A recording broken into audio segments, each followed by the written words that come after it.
దేవుని నామానికి మహిమ కలుగునుగాక. త్రియేక దేవుని నామములో ఈ పునరుద్ధాన కూడికి విచ్చేసిన మీ అందరికీ కూడా ప్రత్యేకమైన వందనాలు తెలియజేస్తున్నాం. అందరికీ వందనాలు.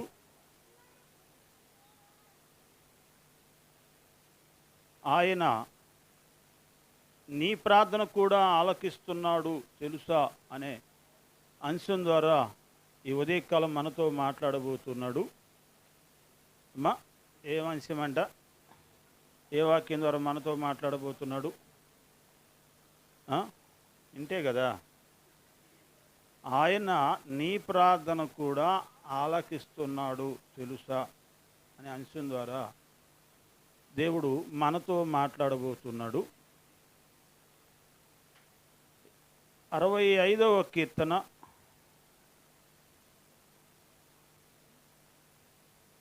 2వ వచనాన్ని ధ్యానిద్దాం. ప్రార్థన ఆలకించువాడా. ప్రార్థన చేసుకుందాం. స్తోత్రాలన్నా స్తోత్రాలయ్యా. మరి ఈ సమయంలో ఇప్పటి వరకు కూడా మాతో ఉన్నారు, అందును బట్టి నీకు స్తోత్రాలు. మరి ఈ సమయంలో వాక్య ధ్యానంలోకి వెళ్తుండగా చదువుతున్న బిడ్డకు కావాల్సిన జ్ఞానం మీరు దయచేయండి. నన్ను నీ సిలువ చోటును మరుగుపరిచి నా నోట్లో నీ మాటలు ఉంచండి నాన్న. నాతో మా అందరితో కూడా మాట్లాడి మమ్మల్ని అందరినీ కూడా బలపరిచి స్థిరపరిచి నామానికి మాత్రమే మహిమ తెచ్చుకోమని నజరుడైన యేసుక్రీస్తు ఘనమైన నామములో మిక్కులు అడిగి ప్రార్థించి వేడుకుంటున్నాం తండ్రి. ఆమెన్. హల్లెలూయా.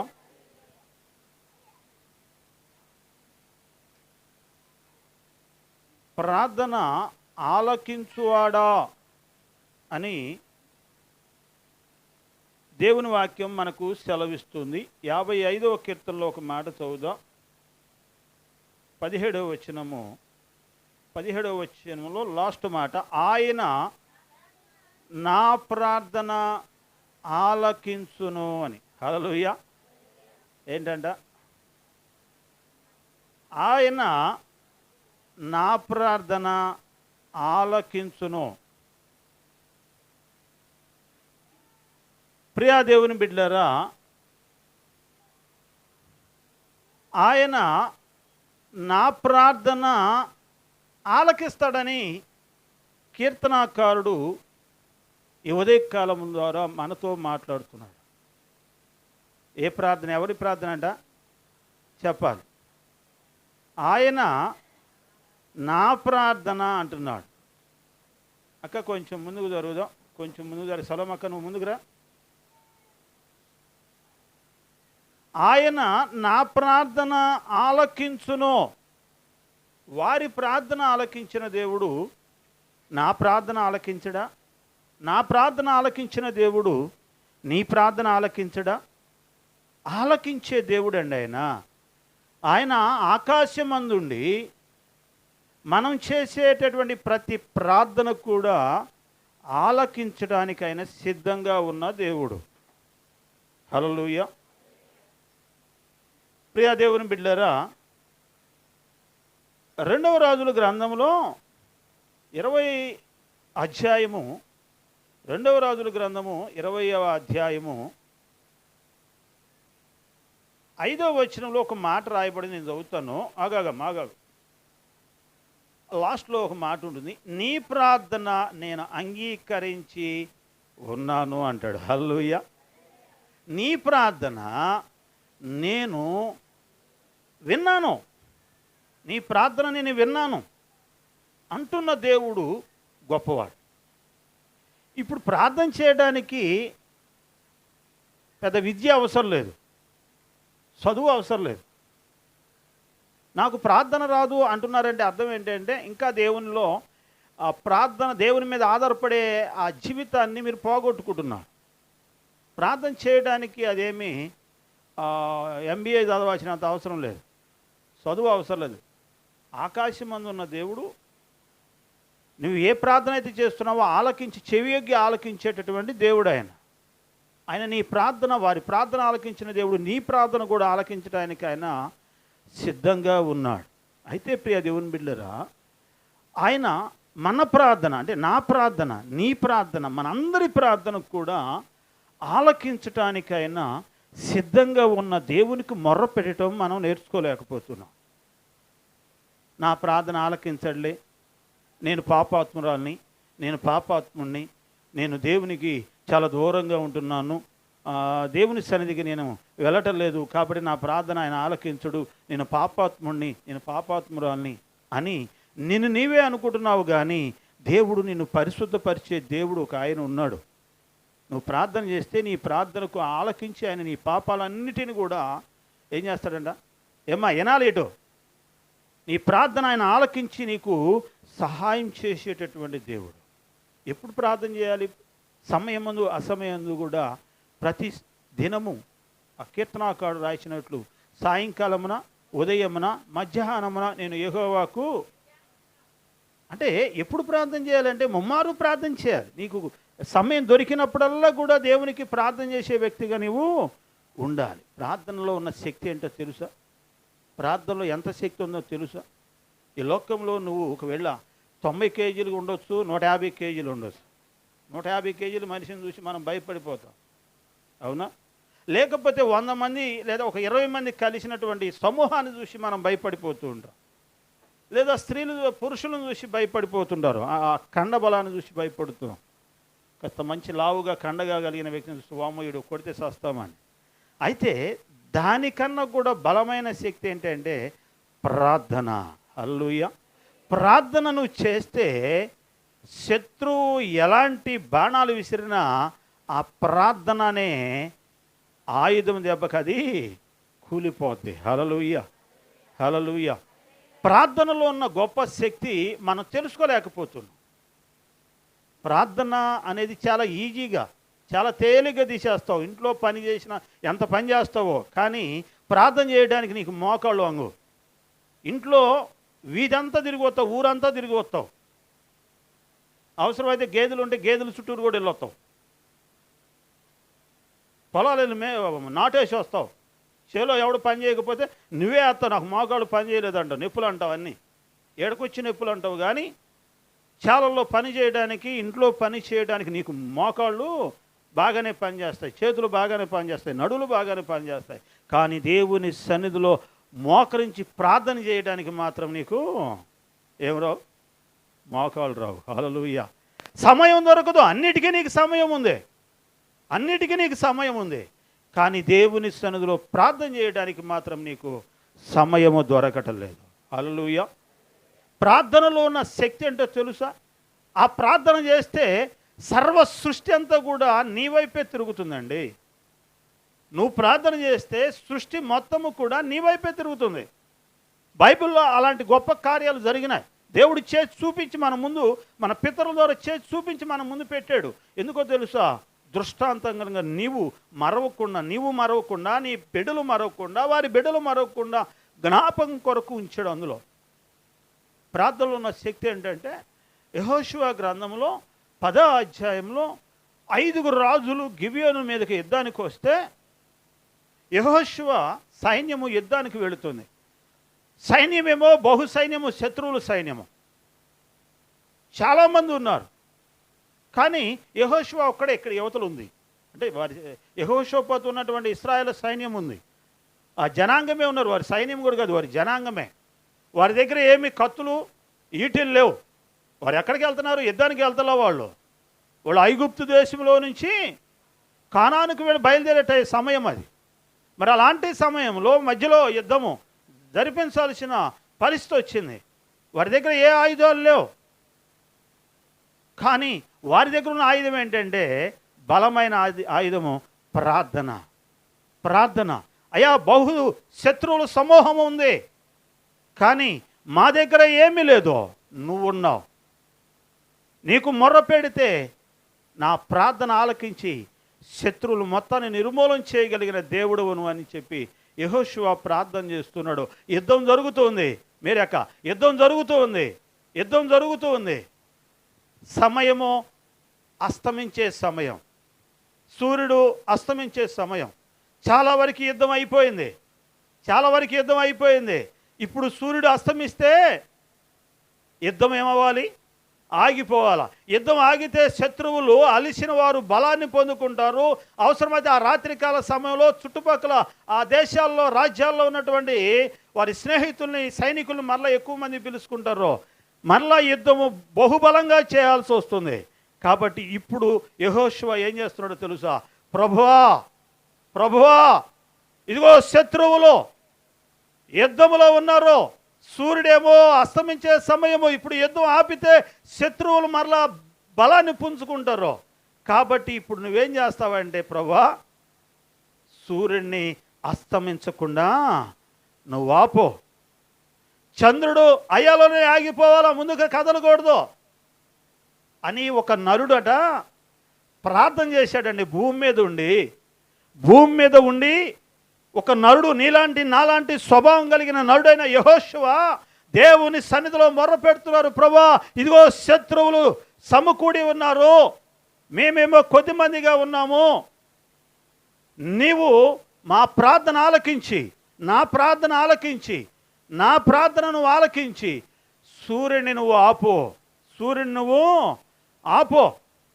చంద్రుడిని ఆపు, రావద్దు, వాళ్ళు గిబియోలోనే ఆగిపోవాలా, చంద్రుడేమో లోయలో ఆగిపోవాలి, ప్రభువా సహాయం చేయి అని చెప్పి, ప్రియ దేవుని బిడ్డలారా, దేవుని సన్నిధిలో యెహోషువ ప్రార్థన చేస్తున్నాడు. హల్లెలూయా. అక్క కూర్చో, ఆడే కూర్చో. హల్లెలూయా. ప్రియ దేవుని బిడ్డలారా, దేవుని సన్నిధిలో మొర్ర పెడుతున్నాడు. యుద్ధం చేయటం లేదండి, అప్పటికే యుద్ధం చేసేవాళ్ళు చేస్తున్నారు. అక్కడ ఎక్కువగా వారు చేసిన యుద్ధం కంటే దేవుడు చేసిన యుద్ధమే అధికంగా ఉంది. హల్లెలూయా. మన పక్షంగా దేవుడు యుద్ధం చేస్తూ ఉంటాడు, మనం ఓరక నిలిచి ఉండాలి అంతవరకే. హల్లెలూయా. యెహోషువ ప్రార్థన చేస్తూ ఉంటే సూర్యుడు అస్తమించే సమయంలో సూర్యుడట గిబియోలోనే ఆగిపోయాడు. యెహోషువ ప్రార్థనకి సూర్యుడు కూడా సూర్యుడి దగ్గరికి వెళ్ళడానికి ఎవరికైనా భయం, ఏంటంటే కాలిపోద్ది. కానీ సూర్యుడినే ఆపగలిగిన శక్తి మానవుడికి లేదు, ప్రపంచంలో ఏ మానవుడికి లేదు. కానీ దేవుని సృష్టికర్త అయిన దేవునికి ఒక్కడికి మాత్రమే ఉంది. అదే ప్రార్థన ద్వారా మాత్రమే ఒక నరుడు సూర్యుని ఆపగలుగుతాడో, చంద్రుని ఆపగలుగుతాడో, సర్వ సృష్టిని ఆపగలుగుతాడో. ఇది అసాధారణమైన కార్యం, అంతే. అది నీకు నాకు అంత తేలికయ్యేది కాదు, అది దేవునికి ఒక్కడికి మాత్రం. ఎందుకంటే సృష్టించిన ఆ దేవునికి మాత్రమే అవి లోబడుతూ ఉంటాయి. హల్లెలూయా. హల్లెలూయా. ఒకవేళ శత్రువులు నీ మీద యుద్ధానికి వస్తున్నారేమో, రోగం అనే శత్రువు నిన్ను వెంబడిస్తుందేమో, అప్పులనే శత్రువులు నిన్ను వెంబడిస్తున్నాయేమో, శ్రమలనే శత్రువులు నిన్ను వెంబడిస్తున్నాయేమో, అయితే నువ్వు చేయాల్సింది ఏం చేయాలట చెప్పాలి. నోరు తెరుద్దాం. ఆ నోరన్న తెరిస్తే బలం వచ్చింది. హల్లెలూయా. ప్రార్థన దేవుని సన్నిధిలో యెహోషువ ప్రార్థించగా, అయ్యా సూర్యుడిని చంద్రుడిని ఆపావు, అలాగే నేను ప్రార్థన చేస్తున్నాను ప్రభువా, నా రోగాలు నాలోంచి విడుదల చేయి, నాలో ఉన్నటువంటి చీకటి నువ్వు పారదోలు, నాలో ఉన్నటువంటి కష్టాలు, నా కుటుంబాన్ని ఏదిస్తున్న శ్రమలు కష్టాలు అన్నిటిని కూడా ఏం చేయమంటున్నాడు? విందాం, ఈ మాటలు విందాం. ఏం చేయమంటున్నాడు? మనం చేయాల్సింది ఏంటంటే వాటి నాలో నుంచి, నా కుటుంబంలోంచి పారదోలు ప్రభువా. యెహోషువ ప్రార్థించగా సూర్యుడు ఆగిపోయాడంటావు. ఒక దినం అండి, ఏ నరుడు కూడా ఇంతవరకు సూర్య చంద్రులను ఆపిన నరుడు ఎవడు కూడా లేడు. ఆపినడు ఎవడు లేడు. నువ్వు ఆపితే నువ్వో లేదు, నేను ఆపాలి ఇప్పుడు. హల్లెలూయా. ప్రార్థనలో అంత శక్తి ఉంది, ప్రార్థనలో అంత శక్తి. ఒకనాడల్లా ఆగిపోయిందండి, 23 గంటలు ఆగిపోయింది. హల్లెలూయా. శాస్త్రవేత్తలు వేశారో సూర్యుడి చుట్టూ భూమి తిరుగుతున్న కాలాన్ని లెక్కేశారో, కానీ ఎక్కడో ఒకరోజు తేడా వస్తుంది. ఎక్కడ వస్తుంది? ఏం జరిగిందని అట భూలోకంలో ఉన్న సైంటిస్టులు, మహామేధావులట ప్రయత్నం చేసి అన్ని గ్రంథాలు తిరగెత్తే ఈ నల్ల గ్రంథం ఉంది కదా, ఈ గ్రంథంలో కనపడిందంట. ఎక్కడ? యెహోషువ గ్రంథంలో. యెహోషువ ప్రార్థించగా సూర్య చంద్రులు ఒకనాడు ఆగిపోయినాయి. అందుకే ఒకరోజు తేడా వస్తుంది. ఇది ఏ గ్రంథము? చరిత్ర గ్రంథము, సత్య గ్రంథము అని సైంటిస్టులు కూడా తెలియపరిచారు. అయితే ఇక్కడ ఆగిందేమో 23 గంటలే, ఇంకొక గంట ఎక్కడ ఆగింది అని పరిశీలన చేస్తే 24 గంటలు ఒక రోజులో 23 గంటలు ఆగింది అనేది లెక్కకు తేలింది. కానీ ఇంకొక గంట ఎక్కడ తేలింది? ఎక్కడ ఆగింది? భూమి ఎక్కడ ఆగింది అని అంటే హిజ్కియా ప్రార్థించగా, హిజ్కియా మరణకరమైన రోగంతో బాధపడుతూ ఉండే దేవుని సన్నిధిలో ప్రార్థన చేస్తున్నాడు. ప్రభా, ఇదిగో నీ సన్నిధిలో నేను ఎలా యథార్థంగా నడిచానో, ఎలా న్యాయంగా నడిచానో, ఎలా నీ యొక్క కనికరం నాకు కావాలా, నీ యందు భయభక్తులు కలిగి ఎలా నేను నడిచానో ఒక్కసారి జ్ఞాపకం చేసుకో ప్రభా అని హిజ్కియా ప్రార్థన చేశాడట. ప్రియ దేవుని బిడ్డలారా, హిజ్కియా ప్రార్థించాడు. అయ్యో, మరణానికి దగ్గరలో ఉన్నాడు. తన ప్రవక్తను పంపించాడు దేవుడు. ఎందుకంటే తన బిడ్డలు ఏ అపాయం వస్తున్నా ముందు తెలియపరిచిన తర్వాతే ఆ ప్రార్థన చేస్తారని ముందుగానే ఏం చేస్తాడు చెప్పాలి. కళల ద్వారానో, సేవకుల ద్వారానో, దర్శనం ద్వారానో నీకు రాబోతున్న ప్రమాదం గురించి, నీ కుటుంబంలోకి రాబోతున్న కష్టాల గురించి దేవుడు ముందుగానే మన జీవితాల్లో తెలియపరుస్తాడు. హిజ్కియా కూడా అలాగే తెలియపరిచాడు. హిజ్కియా ఏడుతూ కూర్చోాల మనలాగా. హల్లెలూయా. ఏదన్నా కొంచెం కష్టం అయితే చాలు, ఇక దేవుని దగ్గర కనపడవు, ఇక ఈ మూలం కూర్చొని ఏడుస్తూ ఉంటావు. ఏడిస్తే ప్రయోజనం కాదు. హిజ్కియా దేవుని సన్నిధిలో ప్రార్థన చేశాడు. హిజ్కియా దేవుని సన్నిధిలో గోజాడాడు. అప్పుడు దేవుడు అంటున్నాడు, హిజ్కియా, నీ ప్రార్థన నేను అంగీకరించి ఉన్నా, ఆలకించా. కాబట్టి యెషయా, నా యెషయా ప్రవక్త అని యెషయా నువ్వు వెళ్ళి హిజ్కియాతో చెప్తావో, నీ ప్రార్థన నేను అంగీకరించాను, నీ రోగాన్ని నేను తీసివేస్తున్నాను, ఇంకా 15 సంవత్సరాల ఆయుష్కాలాన్ని పొడిగిస్తున్నానని చెప్పుకో అంటే, ప్రభువా ఇప్పుడేగా నేను చెప్పి ఇంకా ఆ ఇంటిలోంచి నడివిశాలలోంచి బయటికి కూడా రాలేదు అంటే, లేదు నువ్వు వెళ్ళి చెప్పిட்டு వచ్చేటప్పటికి నా దాసుడు ఏం చేశాడట చెప్పండి. ఎవరైనా హిజ్కియాయే. అవమ్మ కాకాయ కాదు, ఆయన ఒక రాజు. పేరు తర్వాత చెబుదాం, ముందు ఆయన ఒక రాజు. మనకు సమయం దొరకదు మందిలో ప్రార్థన చేయడానికి, ఇంట్లో ప్రార్థన చేయడానికి మనకు సమయం ఉండదు. కానీ రాజుకు సమయం ఉంది అక్క, సొలొమక్క. ఎవరికి ఉందంట సమయం? రాజుకు సమయం దొరికిందండి. రాజ్యాన్ని ఏలే నాయకుడికి సమయం ఉంది ప్రార్థన చేయడానికి. ఎందుకో తెలుసా? ఆ ప్రార్థనలో ఉన్న శక్తి రాజుకు తెలిసింది, కానీ ఇదిగో నీకు తెలియలే, ఇంకా మీకు. హల్లెలూయా. సామాన్యమైన మనకు తెలియలేదో ప్రార్థనలో ఎంత శక్తి ఉందో, కానీ రాజు అయిన హిజ్కియాకు తెలిసింది.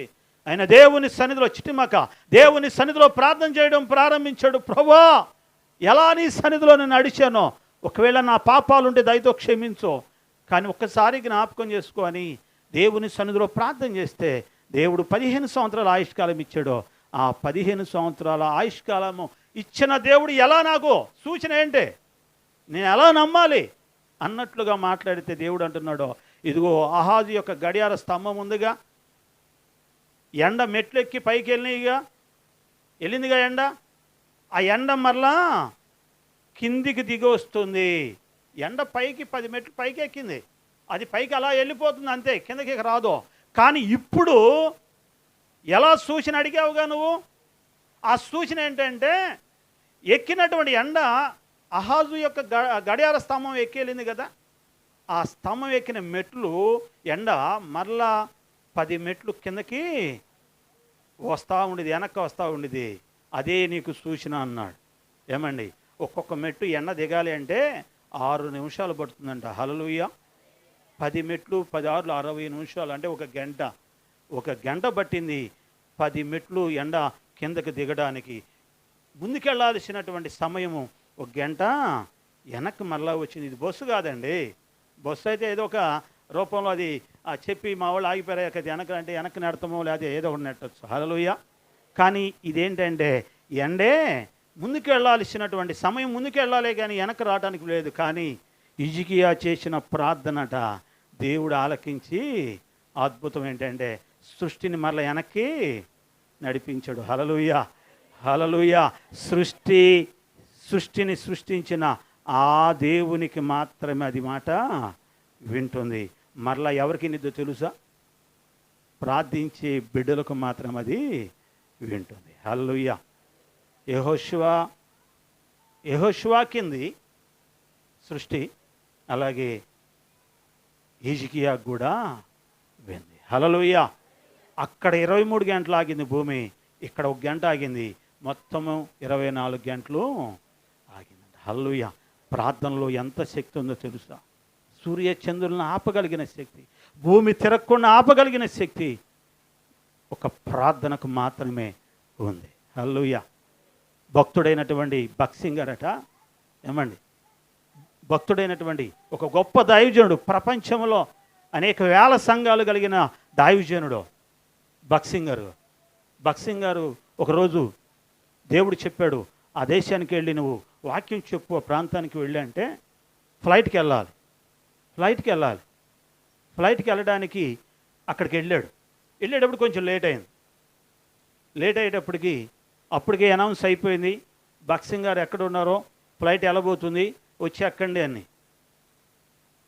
ఈయనేమో సహజంగా సేవకులకి చాలామంది ప్రార్థన అవసరాలు కోరిన వాళ్ళు ఉంటారు కదా, వాళ్ళకి ప్రార్థన చేసి అది ఇది అన్నాడు. మొత్తానికి ఎటకేలకు ఎయిర్పోర్ట్కి వెళ్ళేటప్పుడు లేట్ అయింది, అది వెళ్ళిపోయింది. ఇప్పుడు భక్సింగర్ అంటున్నటువంటి బిడ్డలు ఉన్నారుగా, వాళ్ళు అంటున్నారు, అయ్యా ఇంకేం చేస్తాం, వెళ్దాంపా వెనక్కి అంటున్నారు. లేదు, నేను ఇప్పుడు ఆ ప్రాంతానికి వెళ్ళాలి, కంపల్సరీగా నేను వెళ్ళాలి. ఎలా వెళతాం, ఫ్లైట్ వెళ్ళిపోయింది, ఎలా వెళతాం? అయినా నీ యొక్క లేదు, ఇప్పుడు వెళ్ళాలి కంపల్సరీగా అంటే నీ మూఢ విశ్వాసం నువ్వును. ఎలా? ఫ్లైట్ వెళ్ళిపోయింది, ఇది బస్సు కాదు వెనక్కి రావడానికి, లేకపోతే కారు కాదు ఫోన్ చేస్తే వెనక్కి రావడానికి, అది ఫ్లైటు వెళ్ళింది, వెనక్కి రావడానికి అవకాశము లేదో. వెంటనే భక్సింగర్ మోకరించాడంటే అక్కడే ఎయిర్పోర్ట్లోనే మోకరించాడు, ప్రభువా ఇప్పుడు నేను ఆ ప్రాంతానికి వెళ్ళి సువార్త ప్రకటించాలి. కానీ ఫ్లైట్ వెళ్ళింది, అది వెళ్తాం పెద్ద విశేషమేం కాదు, తిరిగి రావడం పెద్ద విశేషమేమి అమ్మా. ఇది భక్సింగర్ గురించి, మనం కాదు. ఫ్లైట్ కావచ్చు, అది ఏమైనా కావచ్చు, కానీ ఇప్పుడు నేను వెళ్ళాలి. ఇంకో ఫ్లైట్ వెళ్ళాలంటే మళ్ళీ ఆ ఫ్లైట్ 2 రోజుల తర్వాత వస్తుంది, కాబట్టి నేను వెళ్ళాలి. ఇప్పుడు మోకరించాడో, ప్రార్థన చేస్తూనే ఉన్నాడట.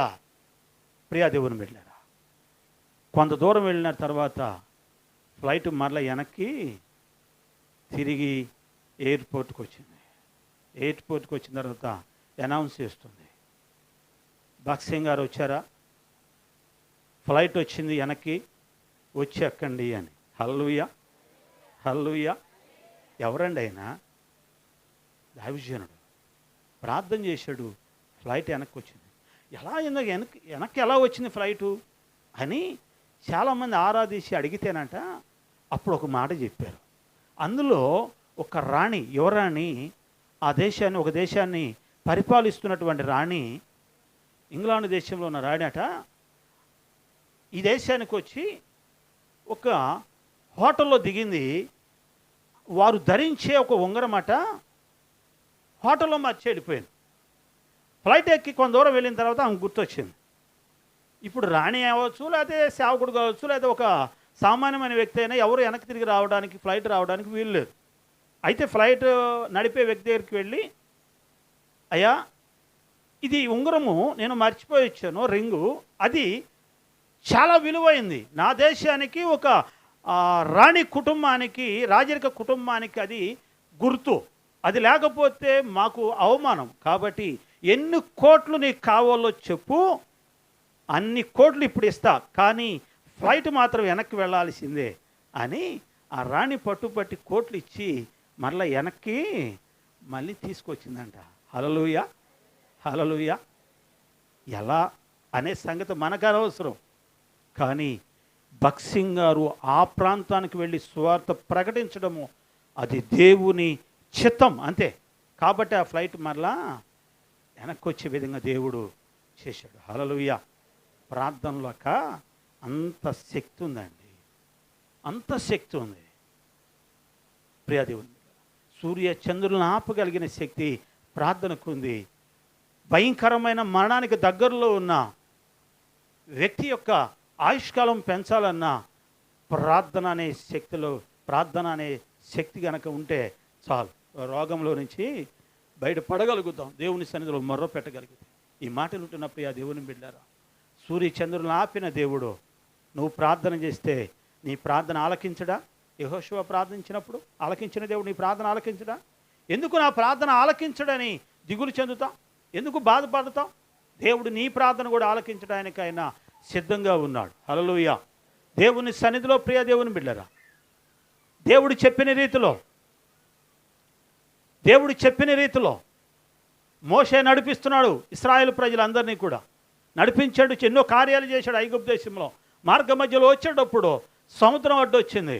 వెనక చూస్తేనేమో 600 రథాలతో ఎవరు వస్తున్నారట? ఏమ్మా, ఎవరు వస్తున్నారు? 600 రథాలతో శత్రువులైనటువంటి ఫరో సైన్యము వెంబడిస్తుంది. ముందేమో గొప్ప సముద్రం, భయంకరమైన సముద్రం ఉంది. ఏం చేయాలో కూడా అర్థం కాని నిస్సహాయ స్థితిలో ఉన్నారు ప్రజలందరూ కూడా. మోషే మీద తిరుగుబాటు చేస్తున్నారు. ఏం చేస్తున్నారంట? మోషే మీద సణుగుతున్నారు, గొణుగుతున్నారు. నువ్వు ఏం సేవకుడు అయ్యా, ప్రార్థన చేస్తే మమ్మల్ని ఏదో బతికేస్తావు, ఏదో దేశానికి తీసుకెళ్తాడో దేవుడు చెప్పాడు అన్నావు. ఇప్పుడు మమ్మల్ని తీసుకొచ్చి ఇక్కడ సమాధులు ఐగుప్తులో లేవని ఇక్కడ తీసుకొచ్చి సముద్రంలో చంపాలనుకున్నావా అని ఎంతగానో తిరుగుబాటు చేస్తున్నారు. హల్లెలూయా. ప్రియా దేవుని బిడ్డలారా, మోషే దేవుని సన్నిధిలో ప్రార్థన చేస్తున్నాడు. ప్రభువా, నువ్వు నడిపించమన్నావు, నేను నడిపించాను. కానీ ఇక్కడికి వస్తే సముద్రం అడ్డొస్తుంది. వెనక చూస్తేనేమో 600 రథాలతో సైన్యం అధిపతులు ఎక్కి శత్రువులు వస్తున్నారు. ఇప్పుడు మేమేమి చేయాలి? ప్రభువా, నువ్వే మాకు సహాయం చేయి, ఈ కార్యం చేయగలిగిన దేవుడు నువ్వే అని చెప్పి మోషే అట నిర్గమకాండం 14వ అధ్యాయంలో ఆ మాటలు రాయబడి ఉంటాయి. మోషే మొర్ర పెడుతూ ఉంటే 15వ వచనంలో మోషే మొర్ర పెడుతుంటేనంట దేవుడు అంటున్నాడు, మోషే ఎందుకు నాకు మొర్ర పెడతావు? నీ చేతిలో ఉన్న కర్రను సముద్రం వైపు నువ్వు చూయించు. హల్లెలూయా. ఎవరికి సాధ్యమండి ఇది? నీకు నాకు సాధ్యమా? ఏ మానవునికి సాధ్యం కాదు. ఇది అసాధ్యమైనటువంటి కార్యం. అది దేవునికి ఒక్కడికి మాత్రమే సాధ్యం. ఆయన వచ్చి చేయడో. నువ్వు ప్రార్థన చేస్తే ఏమ్మా ఆ దరిద్రం పోద్ది. నువ్వు ప్రార్థన చేస్తే అలాంటి గొప్ప కార్యాలు దేవుడు నీ ద్వారా కూడా చేయించగలడు. నువ్వెక్కడ చేస్తావు ప్రార్థన? నువ్వు ప్రార్థన చేస్తే నిద్రపోయేవాడు ఎవడు? ఇంట్లో కష్టాలు రావాలంటే నిద్రపోవాలి, ఇంట్లో రోగాలు రావాలంటే నిద్రపోవాలి, ఇంట్లో సమస్యలు రావాలంటే నిద్రపోవాలి. మరి ఎవడు నిద్రపోతాడు? నువ్వు నిద్రపోతేనే కదా ఇంట్లోకి దురాత్మలు వచ్చేది. హల్లెలూయా. ఇంట్లో సమస్యలు వచ్చేది నువ్వు నిద్రపోతేనే. వాడు నిన్ను నిద్రపుచ్చాలి. ప్రార్థన చేస్తే నువ్వు కార్యాలు జరుగుతాయి. నీ నుంచి కార్యాలు జరుగుతాయి. నువ్వు ప్రార్థన చేస్తే అద్భుతాలు జరుగుతాయి. నువ్వు ప్రార్థన చేయకుండా కార్యాలు జరగకుండా ఉండాలంటే నిన్నేం చేయాలి సురేష్ అన్న? ఏం చేయాలి? ప్రశాంతంగా నిద్రపుచ్చాలి. దేనికి స్థానం ఇస్తామంటే నిద్రపోవడానికే స్థానం ఇస్తాం. కార్యాలు చూడాలని ఆశ లేదు జనాల్లో. క్రైస్తత్వంలో కార్యాలు చూడాలి, అద్భుతాలు చూడాలి. మనం అలాంటి అద్భుతాలు చూడాలి అంటే ఇంట్లో ప్రార్థన ఉండాలి. ప్రార్థన ధూపం బలిపీఠం కట్టాలి ఇంటిలో. దేవుని మందిరంలో నీ మోకాళ్ళు, ఎంతోమంది భక్తుల యొక్క మోకాళ్ళు, ఒక భక్తుడి యొక్క మోకాళ్ళట చెప్ప ఊడిపోయిందంట. హల్లెలూయా. మహానుభావులు వాళ్ళు చేసిన ప్రార్థన ఈరోజు నువ్వు నేను బతికుండటానికి కారణం. మన ప్రార్థన కాదు. హల్లెలూయా. మరి ఒకవేళ మన ప్రార్థన అనుకుంటున్నారేమో, తెలియదు ఆయనకి. సరే మనసులోనే ఎల్లకాలం నువ్వు మనసులోనే ఉండు అంటాడు. హల్లెలూయా. ఇప్పుడు ఎందుకంటే కింద కూర్చొని చేయలేవుగా, ఇక మనసులోనే ఉండు అంటాడు. ఆ మనసులోనే అతుక్కుపోతావు. ఏంది ఇస్సిరి బయటపడేస్తారు ఒకరోజు. కథ మోకరించడం నేర్చుకో. మోకాళ్ళు నొప్పి ఉంటే ఉండొచ్చు. ఏ విషయంలో నీకు మోకాళ్ళు నొప్పి, ఏ విషయంలో నడువులు నొప్పి, ఏ విషయంలో నువ్వు సమస్యలిపోతున్నావు? ఏరా శ్రావణి చెప్పు, ఏ విషయంలో మనం సమస్యల్లో? కానీ ప్రార్థన విషయంలోనే మనము నీరసించి సమస్యలిపోతాం. హల్లెలూయా. భక్తులు చేశారండి గొప్ప కార్యాలు, వాళ్ళు చూడగలిగారు. మన జీవితాల్లో కూడా అలాంటి కార్యాలు చూడాలని దేవుడు ఆశపడుతున్నాడు. ప్రార్థనలో అంత గొప్ప శక్తి ఉంది. హల్లెలూయా. హల్లెలూయా. అదే ప్రార్థన చేశారండి ఎస్తేరు కూడా. అదే ప్రార్థన చేశారు యూదులందరికీ కూడా. రాబోతున్న ఉగ్రతలో నుంచి విడిపించగలిగిన శక్తి కలిగిన దేవుడు యేసుక్రీస్తు ప్రభువు ఒక్కడే అని చెప్పి వారందరూ కూడా ఉపవాసాలు 3 రోజులు ఉండి ఉపవాసాలు ఉండి ప్రార్థన చేస్తే ఏమైందంట? ఆ? శాసనాన్నే మార్చివేశాడు. హల్లెలూయా, హల్లెలూయా. శాసనాన్నే మార్చివేశాడు. మరి నీకెందుకని ఉపవాసాలు ఉండడానికి సమయం లేదు? మందిరంలో ప్రార్థన, ఉపవాస ప్రార్థన పెట్టానంటేనే చక్కగా పనికెళ్ళి వస్తావు. తిని బరీగా 3 పూటలు తిని అప్పుడు కొత్త వేడికి నువ్వు వచ్చేటప్పుడు. హల్లెలూయా. నువ్వు చేసే ప్రార్థన నువ్వు ఇతరుల కొరకు చేస్తే, యోబు ఇతరుల కొరకు, స్నేహితుల కొరకు ప్రార్థన చేస్తే యోబుకి రోగం తగ్గిందంట, విడుదల వచ్చిందంట. హల్లెలూయా. అర్థమైందా? ఏమ్మా, యోబు ఎవరి కొరకు ప్రార్థన చేశాడు? స్నేహితుల కొరకు ప్రార్థన చేశాడు. 42వ అధ్యాయంలో ఆ మాటలు రాయబడి ఉంటాయి. స్నేహితుల కొరకు ప్రార్థన చేస్తే ఆయనకు స్వస్థత వచ్చిందంట, ఆయనకు విడుదల వచ్చిందంట. ఏమ్మా దయమమ్మ, ఇప్పుడు మనం మందిరంలోకి వచ్చి ఎవరి కోసం చేయాలి చెప్పండి? మన ఇంటి కొరకే మనం చేస్తాం. మా ఇల్లు బాగా ఆశీర్వదించబడాలి ప్రభా, మాకు మంచి ఆరోగ్యం కలగాలి ప్రభా, మా కుటుంబం బాగా డబ్బుతో నింపబడాలి ప్రభా. లేదు లేదు, నీవు కనుక ఇతరుల కొరకు ప్రార్థన చేస్తే యోబుకు వచ్చిన స్వస్థత నీకు కూడా వస్తుంది. యోబుకు వచ్చిన 2 ఆశీర్వాదాలు మన కుటుంబాల్లో కూడా వస్తాయి. హల్లెలూయా.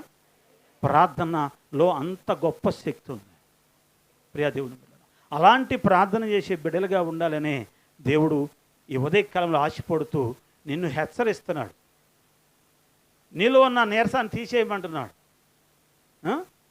వాక్యం వినేటప్పుడు మొహాలు ఎంతగా ఉంటాయి, వాడిపోయినట్టు. ఎండలో ఉన్న పూలననయం అవి కొంతసేపు అన్నా వికసించి ప్రజలను ఆకర్షిస్తాయి. నువ్వు అసలు మందిరంలోకి వచ్చి దేవుడిని ఆకర్షిద్దాం, దేవుడే ఆకాశం నుంచి దిగి రావాలా, మా మధ్యలోకి రావాలి ప్రభు అని కథ ఉత్సాహంగా ఉంటావేమంట. నీకున్న కలిగింది పక్కన కంటిస్తావు, ఆమె ఇంకో హామం కట్టించింది. అయిపోయేటప్పుడు మొత్తం నిద్రమత్తులో ఉంటాం. హల్లెలూయా. మందిరంలోకి వచ్చేటప్పుడు నా నుంచి పక్క వాళ్ళకి ఏ అపాయం కలగకూడదు. నువ్వేం పొడవాల్సిన పనేం లేదు, ఫినిష్తో పొడవాల్సిన పనేం లేదు. నీది అంటితే చాలు, నువ్వు చక్కగా అట్టగా కూర్చొని పక్క వాళ్ళకి అంటుకునేది, అది అంతే దరిద్రం. హల్లెలూయా. ప్రియ దేవుని బిడ్డరా, దేవుని సన్నిధిలో నువ్వు ఎలా ఉండాలి అంటే ప్రార్థనాత్మ కలిగిన బిడ్డగా నువ్వు ఉండాలి. హల్లెలూయా. దేవుడు ఆశపడుతున్నదే, నీ నుంచి ఏం కోరటం లేదు. ముందు ప్రార్థన చేయి. నువ్వు ప్రార్థన చేస్తే నీ స్థితి మొత్తాన్ని నేను మార్చివేస్తాను. పరిగెత్తడం కాదండి హాస్పిటల్కు, పరిగెత్తడం కాదు, అవసరాలు వేరే వాడి దగ్గరకు. నీ అవసరాలు తీర్చే దేవుడు, నీ రోగం నుంచి విడిపించే దేవుడు, నీ కష్టాల నుంచి విడిపించే దేవుడు ఒక ఆయన ఉన్నాడు. ఆయన దగ్గరికి నువ్వు రా. మొట్టమొదట ఆయన దగ్గరికి వచ్చి మొర్ర పెట్టు. ఆ తర్వాత ఏం చేస్తాడట? ఆయన తీసివేస్తాడు. వస్తావా? ఎప్పుడైనా అటు వచ్చావా? సంఘం ఉందిగా, సంఘంతో కలిసి ప్రార్థన చేయించుకుందామని ఉందా? ఉండదు. మళ్ళీ సంఘంతో కూర్చుంటే 2-3 గంటలు మళ్ళీ ప్రార్థన చేయాలి. మళ్ళీ నేను కూడా మోకరించి కూర్చోవాలి. ఎందుకు? నాకు ఈ సోప, అదే హాస్పిటల్కి వెళ్తే ఒక 1000 రూపాయలు, 2000, 3000 పెట్టేస్తే అయిపోయా, ప్రశాంతంగా మళ్ళీ ఇంటికి తిరిగి రావచ్చు. సంపాదన అంతా హాస్పిటల్. హల్లెలూయా. అపాయంలో, ప్రమాదంలో ఉన్నప్పుడు, అది పరిస్థితి చేదాటేటప్పుడు ఒకవేళ సంఘానికి చెప్పి సంఘస్థులను కూర్చోబెట్టి నువ్వు వెళ్ళొచ్చు, తప్పేం కాదు.